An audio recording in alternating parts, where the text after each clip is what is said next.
So, full disclaimer, I didn't die. Ah! Right then, let's get on with this. Obviously, I'm not popping out daisies somewhere, so what happened here? Not entirely sure what this video is gonna be called yet, but I'm sure it'll be appropriately titillating. Something along the lines of, that time some dude tried to murder me with an axe. Sexual, gone wrong, not clickbait. I don't know. But rest assured that there are axes and skulls colliding in this story. I wouldn't lie to you about that. So, just hold your concerningly murderous desires in check for a couple of seconds, we'll get there. Right, so some background information.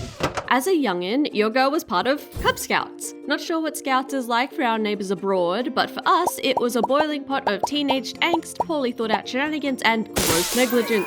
So really, it was a good source of stories about terrible, grievous bodily harm. Hell, I've got a bunch of gnarly stories about near loss of life and limb. This is just a personal favourite of mine, but I'm sure my mates could tell far worse. Then again, maybe I'm remembering all of this through lovely red-tinted glasses. Can't see all the bloodstains like that, yeah?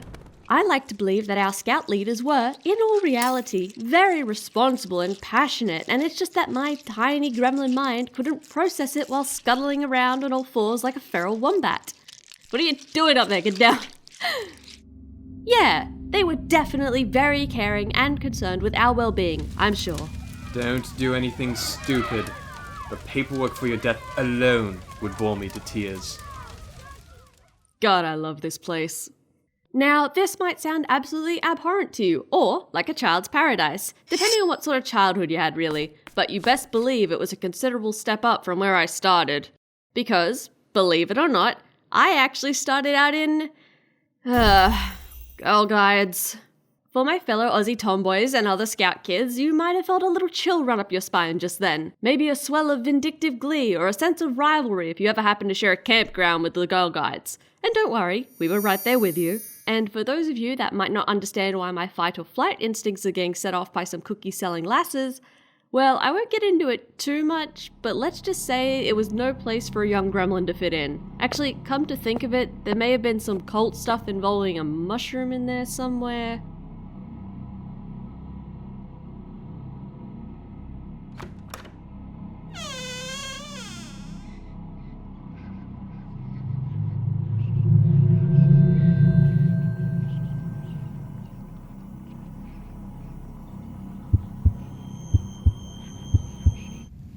Well, I'm sure that's nothing to unpack with a therapist.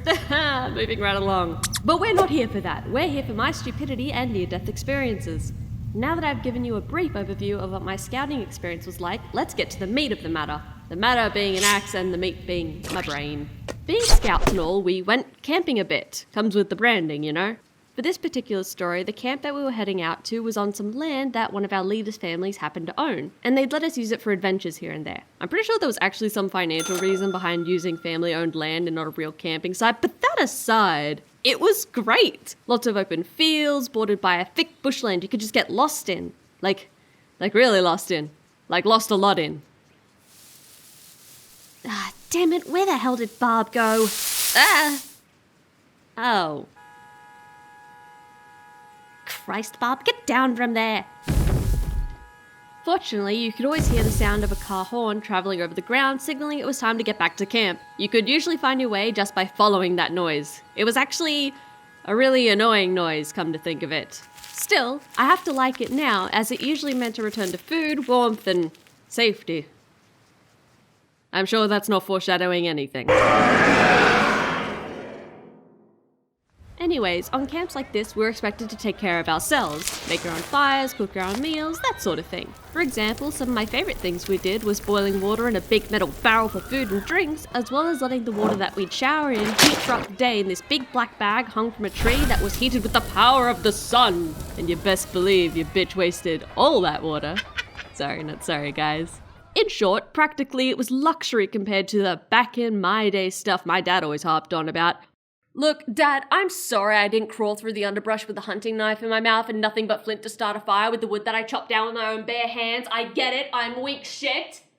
But like, come on, for fuck's sake, some kid got coals in his shoe, I had leeches in my tent and in my sleeping bag. Let's not even talk about the snakes or the ticks in the outhouse. Yeah, the outhouse being a hole in the ground that someone just put there with their... Oh my god, I can't even fucking talk about... I can't make videos about this because it gets too gross.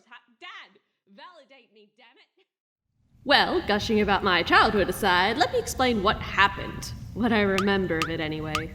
In order to start those fires that we needed for food, warmth, and other unimportant things like survival, we had to go out and collect firewood. Go figure. Naturally, to do this, we needed some axes. 2, in fact. One was given to an older member of the group, and the other to me. Pause real quick. Honestly, guys, why did you give an axe to this feral little thing? Look at her. She's practically foaming at the mouth. It is a miracle that no one else got hit with an axe with this little idiot out there. You all knew damn well there was nothing Mini-Me wanted more than to be a scary badass. Why would you enable this edgy loser?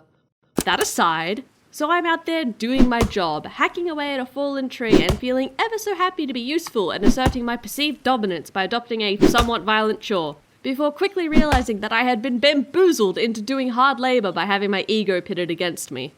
Could have been over there picking berries or some shit with Barb, but no, here I am chopping fucking firewood and getting all tired and cranky and sweaty while they're over there having a grand old time doing fucking nothing.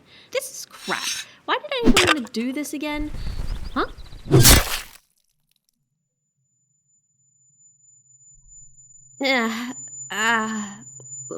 What happened? I'm on the ground. Okay, that's fine. Why am I holding my head? Hey, hands, could you do me a favor and let go of my head, please? What am I even holding it for? Oh, there's blood on my hands. Bloody hands. It's kind of cool. It's like it's out of a movie. Oh, wait, no, that's my blood. From my head. Oh. This could be a problem. Oh, hey, guys. Look at this. Cool, huh?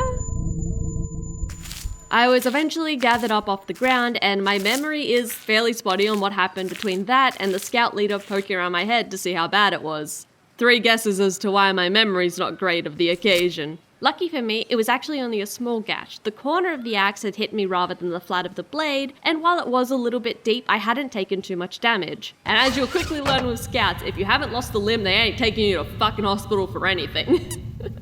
I don't know if that's just our scout group or if all scout groups are like that, but the injury list we had was insane. Like, side note, pause, hold on, I need to talk about this for a second. The number of different injuries and near-death experiences that I and other kids had in this scouting group that went completely unreported is wild. Like, is that normal? Any other Aussie scouts, please, like, let me know in the comments. I need to know, it can't just be us. Anyway, I got off topic, sorry, let's get back to it. Now, you might assume that I was a bit distressed, or in pain, or hysterical maybe, but no. The best way I can describe myself in that moment is a giggly mess. I found the entire thing to be just hilarious, and my body was buzzing, like I just had a rush and it was the funniest thing on the planet. I was actually pretty lucky that I wasn't feeling too much pain right off the bat. I think we could chalk this all up to shock. Although I was pretty annoying while they were trying to clean the blood out of my hair, so sorry to my scout leaders for that. And of course, I wanted to call my parents immediately after the event. So they gave me a phone to use, and I was extraordinarily excited to recount what had happened. I don't fully remember what they said to me at the time, so I went and asked them while writing the script. Mum was the verbal equivalent of an eye roll, and Dad laughed his ass off. So yeah, they weren't too worried.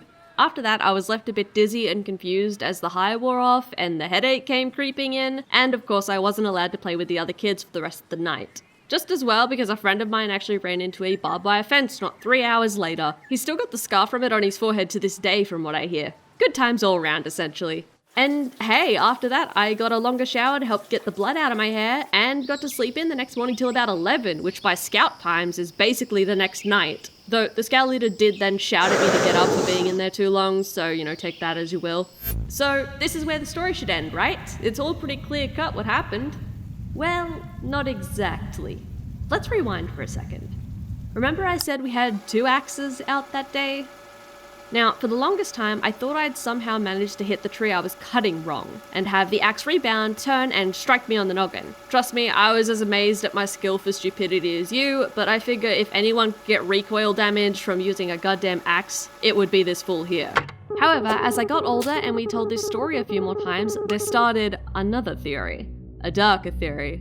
A game theory. Don't worry, I hate me as much as you do.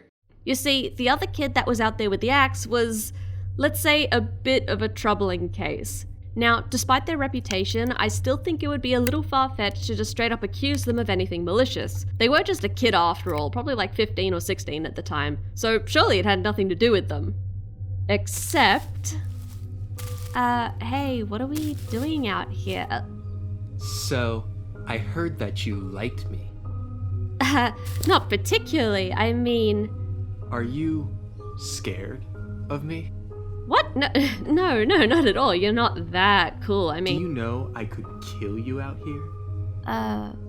What? It'd take them at least 3 hours to find your body.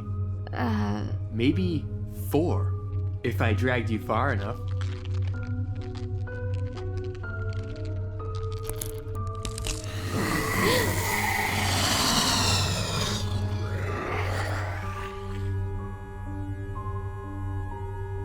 Yeah, I ran away. I might have hated that horn for most of my life, but Lord knows it saved me back then. And yeah, I remember this exchange pretty clearly. It's not the sort of thing you forget in a hurry. I ran straight back to camp and I stayed with someone at my side for the rest of the event. I mean, they were pretty well known for saying that kind of thing. I think we all assumed for shock value, but I also remember them being very feared by everyone else in the camp, and I was definitely terrified at the time. I still wouldn't go so far as to say that they did it. I think it's still more likely I managed to hit myself with the incredible power of stupidity, but most of the people that I've told this story to and the people that I went to scouts with have all encouraged me to consider the other theory. Personally, I'd put money on me just being a moron, but still, it's something to think on.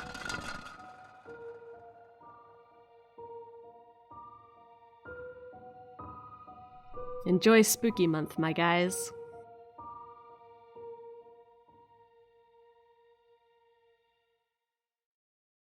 Okay, I really want to stress that I truly believe I hit myself.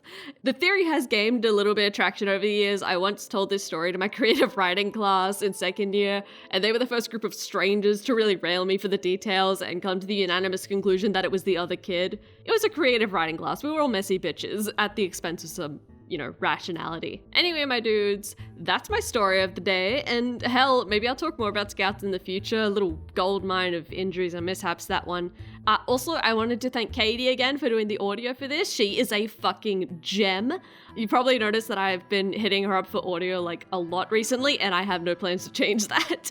Because my audio is serviceable, but she makes me look less dumb. Now, which social are we gonna plug for this particular video? We always pick one social to plug. Today, it's going to be the channel. So if you aren't subscribed or anything, the list, sub, what, actually fuck that. I much prefer you comment. Again, my fellow scouts, tell me, do you have near-death experiences? Has some kid maybe hit you with an axe? I want to know. Comment, let me know. I would appreciate a sub too, maybe, please, if you feel so inclined. Anyway, enjoy Spooky Month, assuming that I'm actually on schedule for a change. I'm definitely fucking not. Anyway, until next time, take care of yourselves, my guys.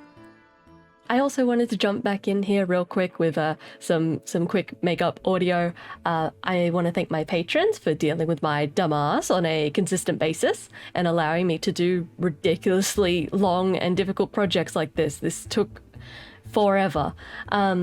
And also, I'm going to be redoing my Patreon tiers just to consolidate them, make them probably a little bit cheaper. And I'm also going to see if I can slide in a tier there where I can have other people's Voidlings included in videos as cameos. As you may have noticed, I had a lot of character cameos and then also friend cameos through this video. And I'd love to be able to do that with patrons and stuff, but we'll just have to see how that goes, how much time I have, that kind of thing.